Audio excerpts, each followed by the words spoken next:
So welcome to the Integrating Mental Health Support Across Your Business conference. Wow, what a title for this particular element of the conference. Just to introduce myself, my name is Kerry Mabley and I am the Careers and Education Manager at Springboard, which is a charity that promotes careers in hospitality, leisure and tourism. And part of my job is to put education programmes with regards to the hospitality industry into education to bridge that gap between education and industry. So today I've been asked to chair and facilitate this particular webinar, which I'm really, really pleased to do so.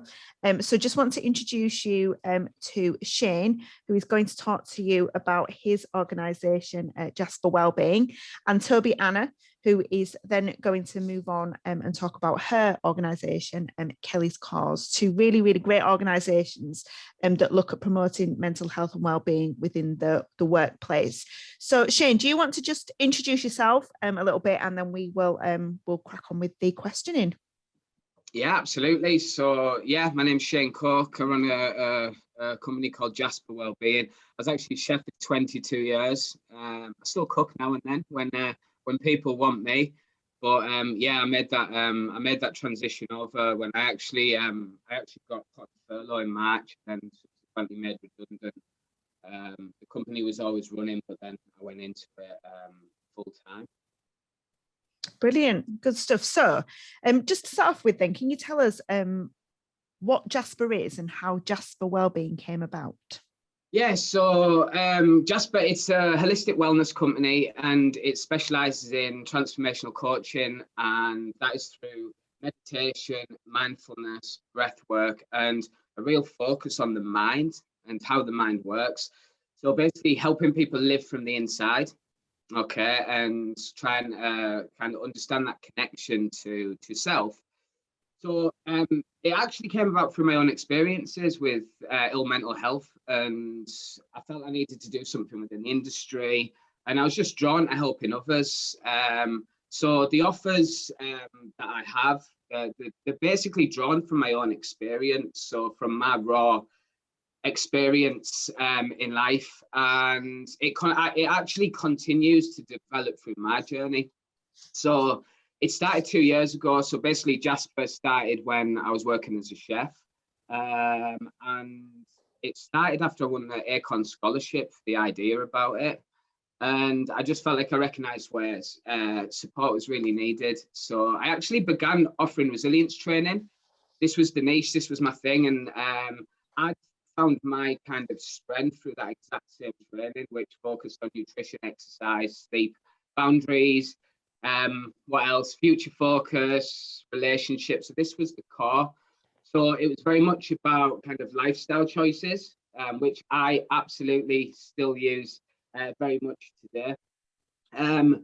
But kind of a year into what I'd call this new way of life, I guess, I suddenly started to realize that my mental health was dipping again. And I actually kept ignoring it, and I wasn't taking my own advice. And, you know, a lot of people can probably relate to that. And I ended up in a place again, like many times, where I couldn't get out of bed.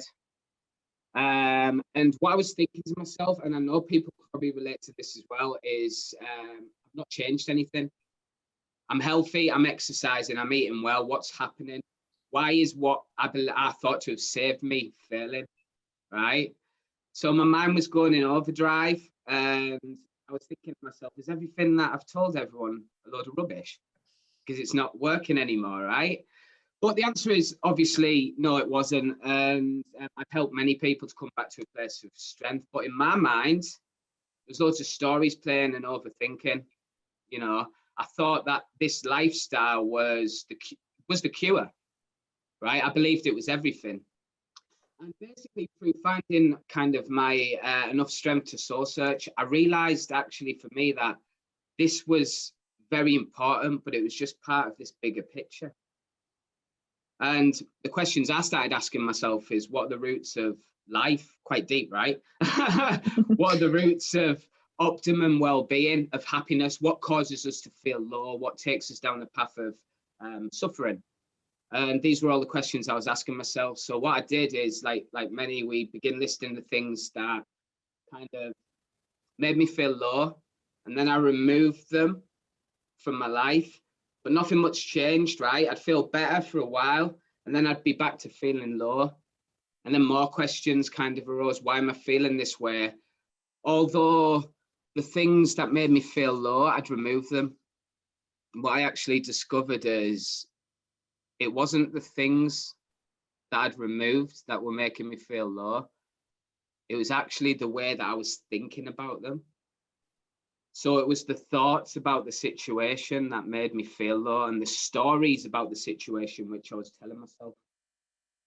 Okay, so that was a realization I needed, and suddenly to me everything started making sense. So I could remove a million things. I could do all the things we do to feel better, like the exercise.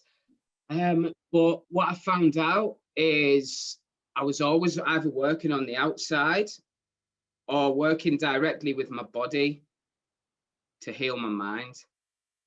And as humans in general, we're so caught up on this outside world, kind of like robots. You know, we're stuck in the same routines, the same processes. It's almost like we're programmed. So we live in quite a low level of consciousness and awareness of what is actually going on, and quite unconnected to the roots of what it is, which is this and this. So that's where that was a long explanation, wasn't it? So that's kind of where that's just, I think it's an important part of the story to see that's where Jasper was and that's where it is now, you know. So what can you tell us that, you know, what do you mean by that low level consciousness? So basically we're always in autopilot, right? In these repeated patterns of daily life. We often go through kind of repeated thinking patterns.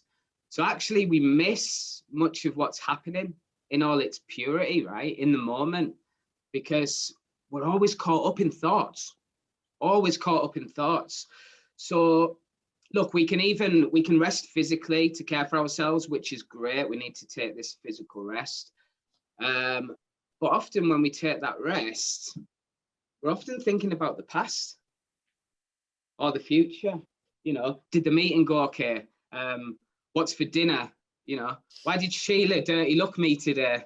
You know, all that type of stuff. You know, so even though we're resting physically, we're still draining energy, right? And we're never actually resetting the mind. We're not concentrating on resetting the mind. We're working on this body and resting it, but we're still draining that energy through lots of thinking about different things in life, and this kind of adds to that stress, anxiety, and overwhelm. So it's very much about the thinking, you know.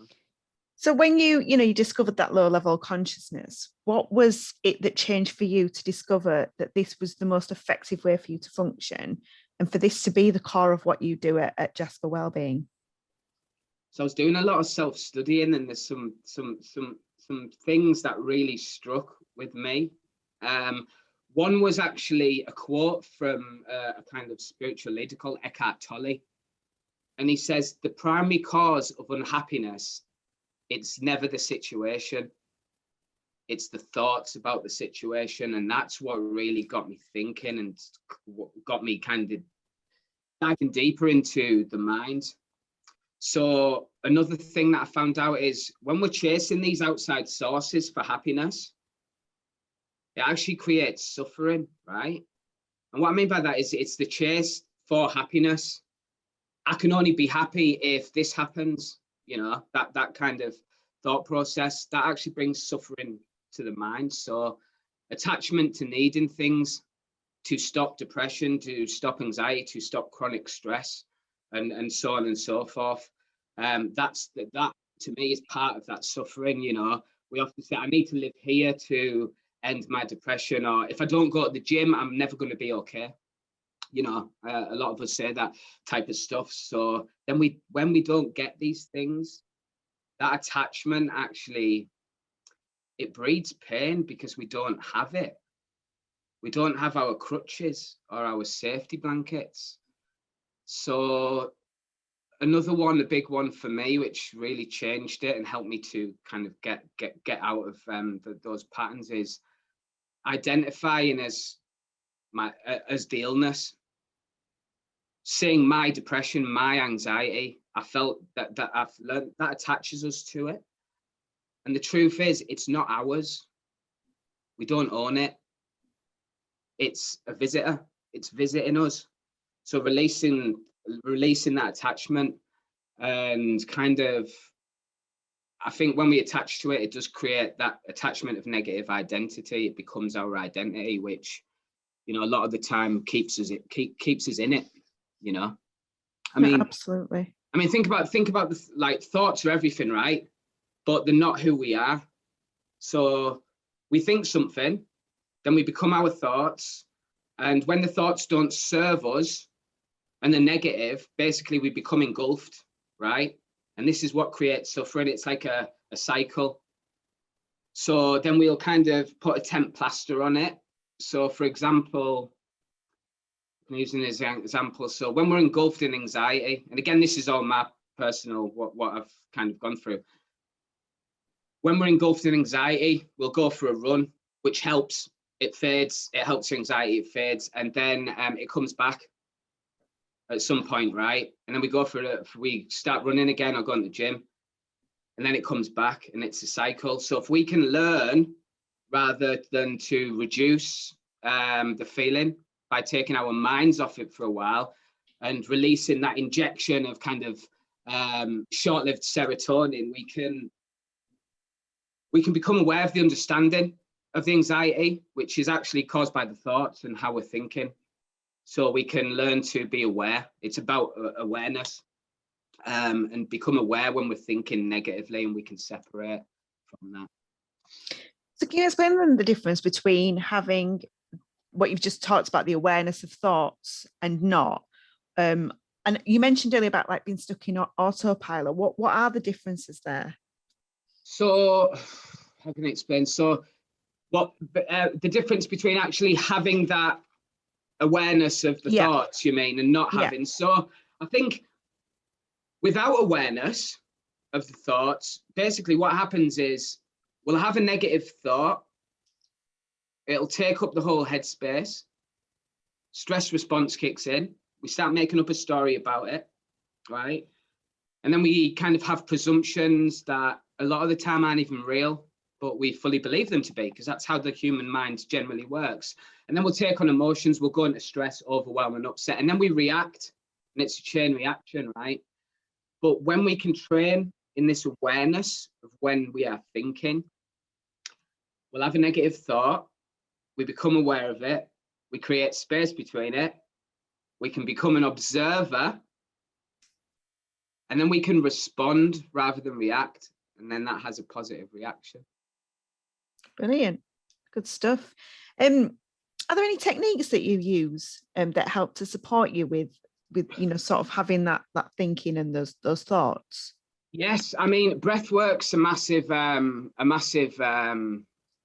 of this. So let me explain, like, the breath, right? So the breath when we use certain breathwork techniques, we can stop instant stress instantly. I mean, there's a million different breathwork techniques, right? So the thing that why the breath is so powerful and understanding is, with our normal breathing, we only breathe 17% of our lung capacity, right? Because of all the stresses and anxieties in life, they've caused us to breathe shallow, right? So, for instance, if you're walking down the street and a car is coming towards you, puts on the brakes, you curl up and go, and that's actually how the human body's become to breathe, right? So just one example, if we deep belly breath and we bring our awareness to it, simple breathing into the belly, what it does, it activates the parasympathetic nervous system, which allows the calming of the mind and the body. So the sympathetic nervous system is stress response, and parasympathetic is the other side. What it does is, if we hold our breath at any point, it creates carbon dioxide, which distributes oxygen. Normal breath, the oxygen will be in between the lungs, but we can actually distribute that oxygen to cells. Very nourishing, obviously. Increased blood flow, enhanced function of the central nervous system. This is the big thing. And diaphragmatic breathing. It massages the organs, better nutrient dispatch, digestion, gut health, that connection to mind and body. You know, serotonin is mostly created in the gut. So there's a lot of other benefits, but just so you know, the human body, all of them benefits I just told you about, the human body's designed to breathe like that. It's also called baby breath, because that's how we breathe as children before we, you know, go through all this anxiety and this kind of and all these things in life. And by using the breath to its full capacity, we're strengthening our nervous system and reintroducing naturally designed body function. We can use the breath on the stoves. We've got it 24 hours a day. It's there. Do you know what I mean? But we just don't use it enough. And it's so powerful. And it's something that we can introduce into our workforces. Absolutely. Brilliant. And why do you think it's really important to understand what's going on in your mind and to understand your own mind? Again, it's like I said, it's basically kind of like I said earlier, we often focus on outside sources to help us with our mind. That's just what we do. It's what we've kind of been taught to do. And, you know, I believe there's been a big awakening. People are we've had the time to understand and kind of connect to our bodies, right? But one of the key elements, I think, for introducing into the workplace, for me, is really understanding the difference between the conscious and subconscious mind. I think this is a game changer, and I think we need to be introducing this more into businesses. So just as a kind of run through, the conscious mind is our thoughts in the now, right? So it's the thoughts about everyday life. So if we were to ask somebody what's wrong, they might say, as an example, my car's broke, my partner's been an idiot, I'm in debt, I have health problems, and rightly so, these things make us feel rubbish, but it's not the truth. It's not the truth. You see, something happens on the outside of us, basically the sort of things that I said. You feel something, you assume the reason that you feel this way is because of these things, and again, it's not true. So what it is actually, it's the thought. So all these things are happening in front of us, which we connect to and say, this is making us feel rubbish. But it's actually the thought that registers in the mind. And that's what actually, and the thought and what it goes into. You see, if 5 different people have the exact same thing happening, they're all going to have a different reaction, right? It's because of the way we think about it. And we can reset that by using breath work and certain techniques like that. And this is why I think it's so important to introduce. With this training in that awareness, we can start asking ourselves the question, what am I thinking right now that's helped making me feel this way, rather than that is making me feel this way? Does that make sense? Yeah, no, that's brilliant. And we've just had, oh, sorry, go on. And basically, lastly, the subconscious mind, it's, you know, the subconscious is something we're not aware of most of the time. So this is limited beliefs. It's our imprinted belief systems. They hide away in the back. They control our decisions, our actions, and how we react. And a lot of them we learn from our parents, our teachers, the media from a young age. And what they do is they set in the brain, right? So if you're stuck in a particular part of life, we need to ask ourselves, what is the limiting belief in the subconscious that holds us back from moving forward? You know, and a lot of these beliefs, we don't even know we've got them, but we can find out what they are and we can shift them into new positive beliefs. One example is, a lot of us say to ourselves, we're not good enough, right? Oh, I'm not going for that job. We're not good enough. Like, I can't go for it. And this might be, just an example, this might be because we were told it over and over again as a child or from a teacher, you're never going to be good enough. And it's a long time ago, but these things stick and these things actually hold us back. So I believe that learning about the conscious and subconscious, for me, it was a shift. It was massive. And I believe awareness, we can implement this and it's going to be a game changer. Oh, that's fantastic.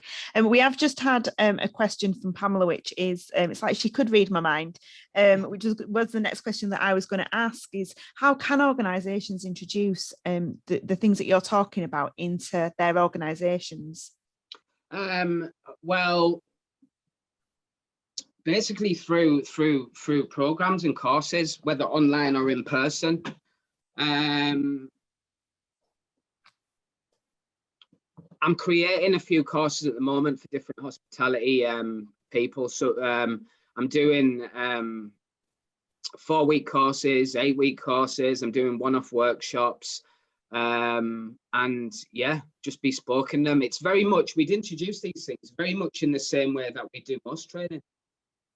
You know, we'd come in, we'd show people how to do these certain techniques, tell them about it, and just teach them. My belief, I really believe we can change this industry and every industry by teaching like the roots, right? Which is what I basically what keeps us alive. So the breath, and what makes us do things, the thoughts, and enhancing them in a positive way.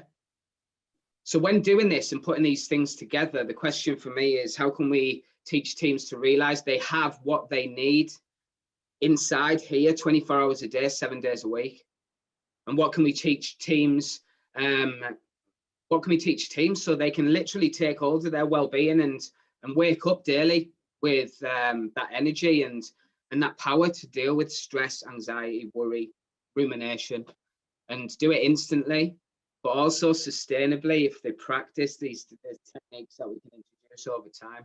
So it's giving them tools to have accountability for themselves 24 hours a day. That's fantastic. Are you working with any hospitality companies at the moment? Yeah, I'm working with a few. I'm working with a national contract caterer. I can't say names yet. The one name I can say is Paddy and Scott's.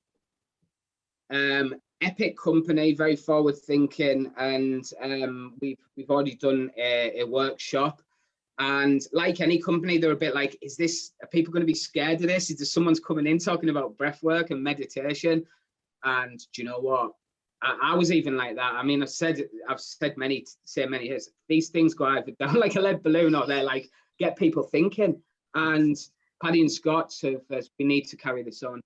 This is great. The feedback's amazing. So yeah, a few. I just can't say any names yet because not fully in the process. But we're waking up as companies, as a world, as a planet, and realizing we can bring it inwards, and that's what that's about, you know. I think you've also answered my my other question as well, was just to finish, what would you say is holding individuals back from this particular kind of offer? I think it's the fear factor. Do you know what, we all, this is just kind of a fact, it's fear of the unknown from personal and business perspective, right? Fear holds us back in life, even if it's unconscious fear, and that's our limiting beliefs. And it's actually the ego, right? So the ego is our logical brain, and anything a bit different, the ego is like, oh, don't, it's a bit different, like it's a bit scary, you know, and we kind of go for what's comfortable. We stay in our kind of safe space, and when we do fall to the ego, that's what I believe is we're getting caught up in the mind, right? So when we can learn to not get caught up in the ego and the safe space, we can connect to our intuition. And this is what all these type of techniques, these breath works, these mindful living and all that sort of stuff helps us to do. When we can live in that intuition, we're going to fly, because that's the intuition, it's the heart, right? Scary as it is, it's just the way to live. I feel from personal experience. Absolutely. And Dominique's just asked a great question. Should mental health training be a core part of induction training as a preventative measure? Absolutely. I think as well in our colleges, it should be a core part of learning. In all catering courses within workplaces, part of the introduction process. So yeah, it's so important. I think that needs to be across the whole industry. I'm sure Tobiana would agree with that. It should be one of the first things, you know, that we introduce, 100%. I believe we're getting there. Like, Yep. you know, with the industry, I mean, been in it for 22 years and it's a different place now. And we're evolving all the time. And I know companies that are implementing, but we still got kind of a bit to go, but, you know, it's looking good.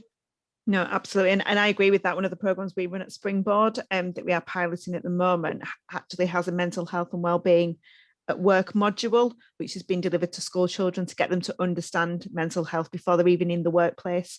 So wholeheartedly agree Amazing. with you Love on that, which is fab, Shane. Does anybody have any other questions for Shane?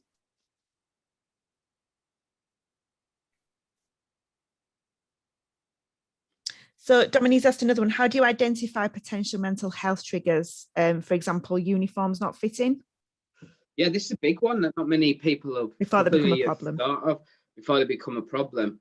It's asking, speaking, and in the right way. I think Tobiana would probably that question would be better for Tobiana, to be honest. That's her field, but I believe it's just being there for the staff, you know, talking, asking without us saying, you know, have you put loads of weight on over lockdown? We can say, do you want a new uniform so you feel fresh?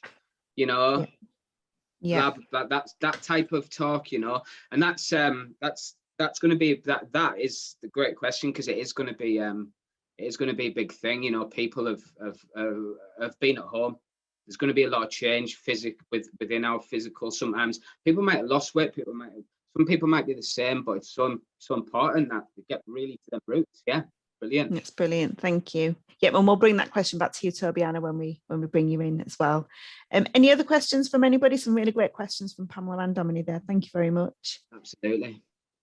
Shane, thank you. It's been a great insight. And I mean, I know I spoke to you yesterday and I was fascinated with the work that you were doing, and even more so today. So thank you very much for being there. And I'm sure people will be able to contact you if they want more information about Jasper Wellbeing. Absolutely. Moving forward. But thank you so much for that. So we're now going to move over to Tobiana. And Tobiana works for Kelly's Cause. Well, she's actually the founder and director of Kelly's Cause. And so she's going to tell you all about her wonderful organisation and now that can help to support you in the workplace as well. So welcome, Tobiana. Thank you. So, Tobiana, do you want to tell us why you actually started Kelly's Cause?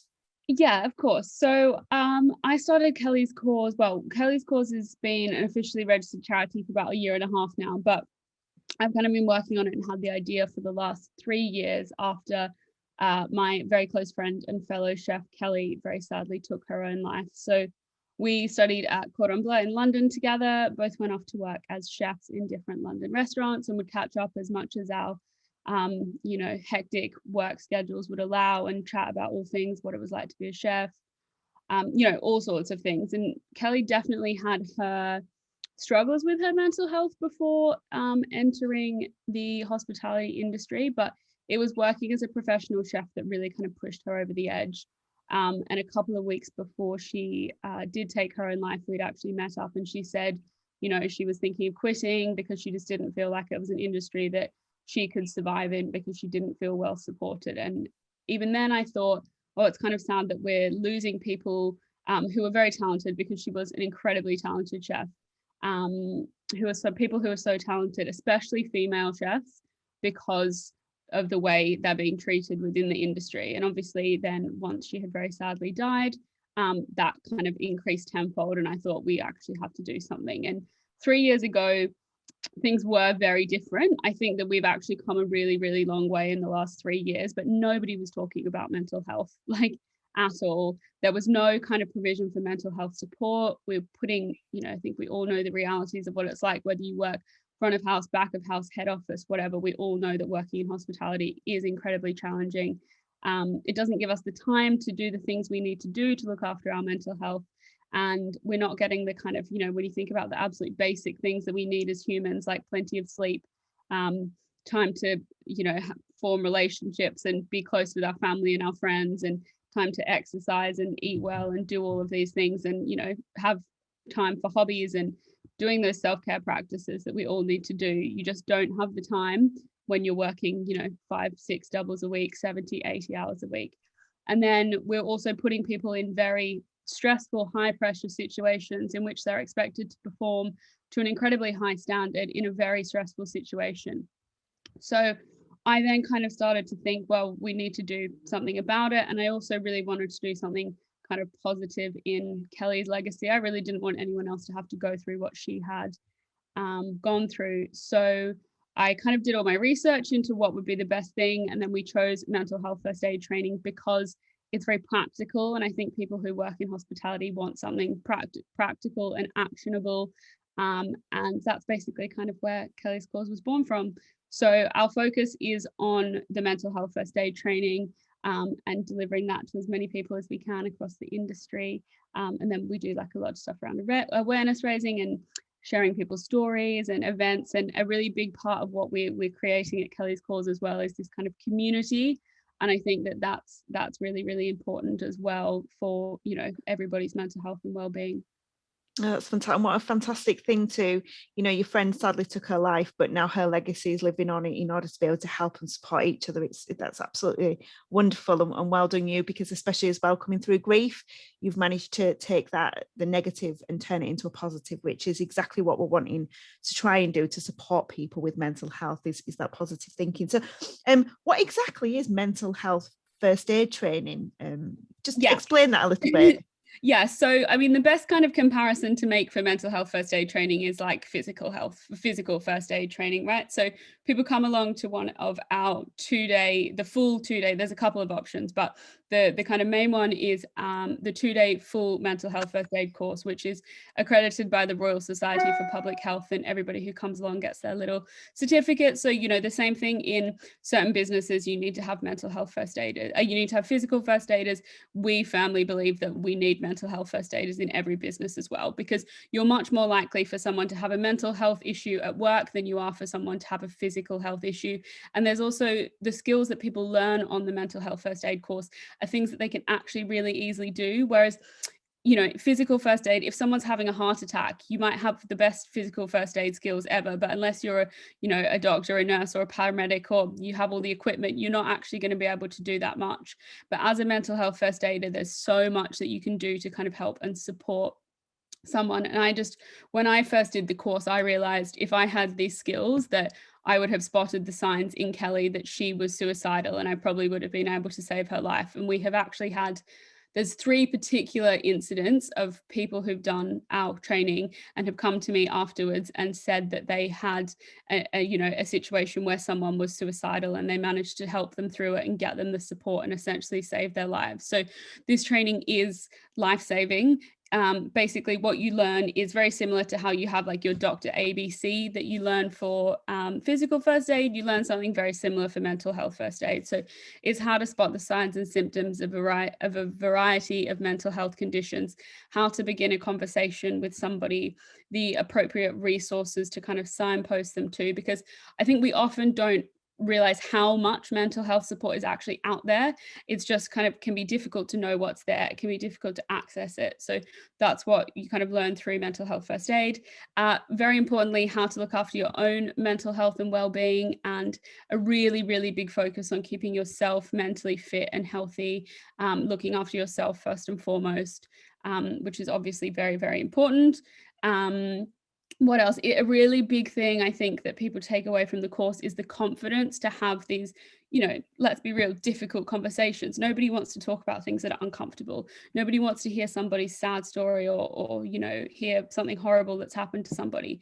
But this course gives people the confidence to be able to talk openly about suicide, to be able to talk openly about depression, bipolar, psychosis, all of these kind of things. And then it's also very kind of destigmatizing. So there's a lot of talk around the language around mental health and the kind of ways we should be challenging that stigma around mental health. So it's a lot in a couple of days. It's a very intense few days. And I think people, it's very transformative. I think people come along and they think, they're going to sit and learn a couple of things, and they leave and they're like, wow, I've had like an emotional change within me. Lots of people feel like it really changes their outlook on life, especially when we get some older people coming to the course, which is really, really great. Like I've had a couple of chefs who have been in the industry for like 40 years who've come and done it and been like, wow, you've just changed my whole perspective. So yeah, that's in a nutshell. Mental health first aid is physical first aid, but for our mental health and our brains, which I think we all know that we need. No, and that's brilliant, because as Shane was saying, there's a stigma around mental health and talking about mental health. And I do think we have come a long way, as you've said, in the past 3 years, we really have. But bringing it to the forefront as something, a physical illness we would talk about. Yeah. A mental illness we don't. And I think it's absolutely wonderful. And we've got 2 mental health first aid trainers, people that have been trained at Springboard, which the organisation thought was extremely important as people started to come back into work, for us in our organisation as well. So I've got 2 people who can verify it is a very intense course, but absolutely well worth doing it as well. You've probably mentioned and touched upon this, but why do you think there is a need for this mental health first aid training in hospitality? You mentioned the 2 chefs, that have had 40 years. Is it to bring people up to speed with what mental health's about and bring everybody on the same page, or are there other wider areas for that as well? Yeah, absolutely. I think that, hospitality does have this really old school kind of hierarchical, especially in the kitchen, especially the house attitude to things, that it's just not serving anybody anymore. Like, nobody needs to be working in that environment. And I think I've seen, personally, I'm quite lucky in that, as a chef, I've always been pretty lucky in where I've worked, has been very supportive. Everywhere could always improve a little bit, but, I've never really worked under chefs that have been horrible to me. But I have plenty of friends that have worked as chefs and have had, horrendous, like unspeakable things said to them, done to them, that they've been put through. And in other industries, like, it just wouldn't be acceptable. And there's this real thing in hospitality where, one, nobody will like name names of people who we all know are not good people and don't treat their staff very well. And 2, it kind of just goes, oh, well, like, that's kind of what's expected. That whole, like, if you can't handle the heat, get out of the kitchen, is just such rubbish. We should be creating an environment in which, people want to work. And we know that we have a crisis, an employment crisis in hospitality. Nobody has any staff. Even after COVID, and when so many hospitality businesses have closed, all I see on my Instagram and my LinkedIn is places advertising for chefs, waiters, managers, all areas, bartenders, everything. And they're all questioning why they can't get staff. And I'm like, you can't get staff because you're not creating an environment that people want to work in. I think people are now waking up to the fact that, one, you don't have to be paid minimum wage. You're worth and entitled to way more than that. You don't have to work 80 hours a week, and you don't have to not be paid for the time that you work. You're allowed to have proper days off. You're allowed to take holidays without having to, still be available to work. You're allowed to take time off because you're sick. You're allowed to take time off because you're stressed.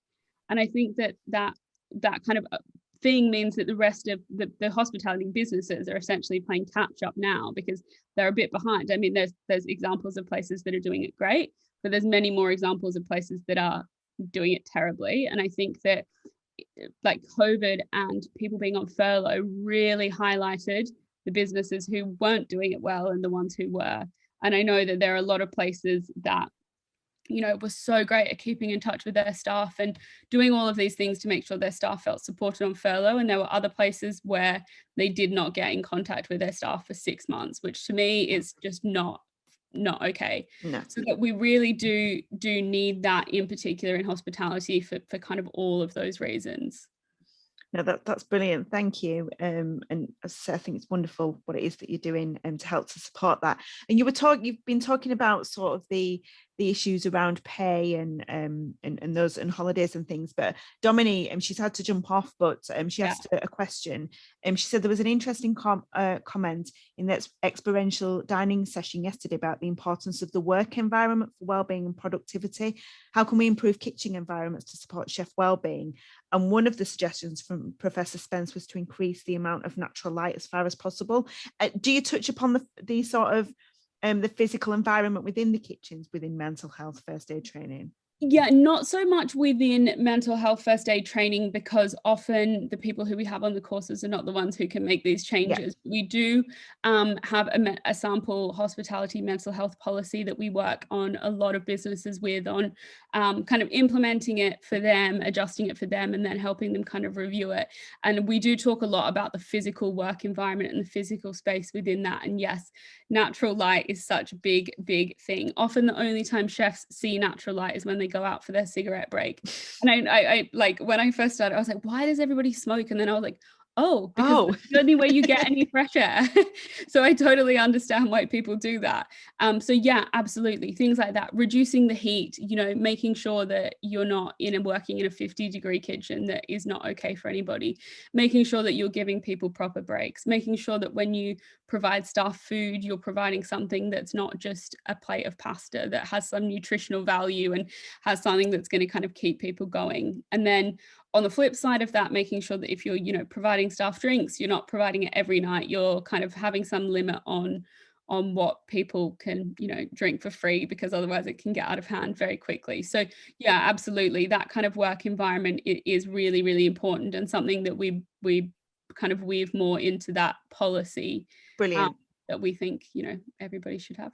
Yeah, no, that's fantastic. Great stuff. So what impact has Kelly's Cause had over these past few years? You know, you've talked about those 3 incidents where people's lives have literally been saved because of mental health training, which is, you know, is amazing. But what other impacts have you had? Yeah, so I mean, obviously things were quite disrupted because of COVID. So we'd only been going for like 3.5, 4 months when COVID hit. So far we've managed to train 250 people in mental health first aid skills. Fantastic. So this year we've already, so far, yeah, so for the first 3.5 months of this year, we've trained as many people as we did last year. And I'm pretty confident that by the end of this year, we'll hit the 500 or 600 person mark with the way things are going. We've worked with some big hospitality businesses, Hotel Devant and Malmaison. We just did some training with the Beaumont, Ennismore, Itsu. I'm trying to think of who else actually. The Lewis Partnership, which were a group of pubs in Stafford. I'm going to Bedford to do some training next week. And then we've done lots of kind of open courses with where we get individuals to kind of come along who work in maybe smaller businesses, work a lot with Poppins Bakery. So yeah, loads of kind of things like that. And then like our big focus is on this community. So we call all the people who have done our course, the 2-day mental health first aid course, like our change makers. And our focus is on, all we've done is equipped you with the skills. You're the ones who are actually changing the industry for the better. And it's a lot about celebrating them. And we have this community, and they chat with each other, and they become friends with each other, and they bounce ideas off each other. And that is the stuff that really makes me happy and brings me kind of, you know, the satisfaction from it, because I think that's so important. You know, it can be quite insular when you work in hospitality, that you only hang out with the people that you actually work with in that one place. So I think getting that kind of variety and perspective and having them be able to support each other is you know, really important. No, that's wonderful. Brilliant. Bringing that community together for the greater good. It's fantastic. Yeah. So just to finish off with then, what are your more long-term plans for Kelly's Cause? Yeah, so obviously still a big focus on the mental health first aid training and getting as many people trained up in that as we can. We do have a kind of more long-term vision for having a kind of pop-up where we would be able to take people with mental health issues and train them within, you know, how to work as chefs, how to work behind the bar, front of house, because I think in a lot of ways hospitality is actually great for that, because of the like family sense, the discipline, the camaraderie, the fact that it's physical work and you're on your feet. All of those things can really help. So we'd love to do that. We'd love to have a cafe or a restaurant, or kind of even just something that we did as a pop-up over the summer. And then the other thing is to get this training in everybody who's coming into the industry. So we basically, like, our more long-term goal, and the thing that's quite difficult with this, because we worked with Atolo and some other people around that, is that unfortunately there's very little funding in education, as I'm sure you probably know, Carrie. Yeah. That but eventually our kind of longer term goal is to be able to offer our training as a part of all people coming into the industry. So whether you're coming into the industry through a private catering college, whether you're coming in through, you know, the likes of Leeds or Le Cordon Bleu or Ballymaloe or anywhere like that, or if you're coming in as an apprentice, any of those kind of ways that you're coming into the industry, or even if you're coming into the industry completely green, and not through anything, just coming in with your experience, for everybody to have that. So eventually we're not going to have to be delivering it in businesses, because everybody who comes in will have had that training, and then we'll just see that kind of change over time. No, that's fantastic. And again, taking those preventative measures rather than being, you know, waiting for it to happen and then having to make that change. I think it's absolutely fantastic. Yeah, I think being really proactive rather than reactive absolutely is the way we need to be. Absolutely, which is why one of the sessions that we are doing with some of the school and college children is to get them aware of their mental health when they're out in the workplace, even if they've never been there before. So it's huge in education at the moment. I'm sure funding will be something that's going to be looked at to help to support those young people, for sure. Absolutely. Yeah, absolutely. Brilliant. Has anybody got any questions?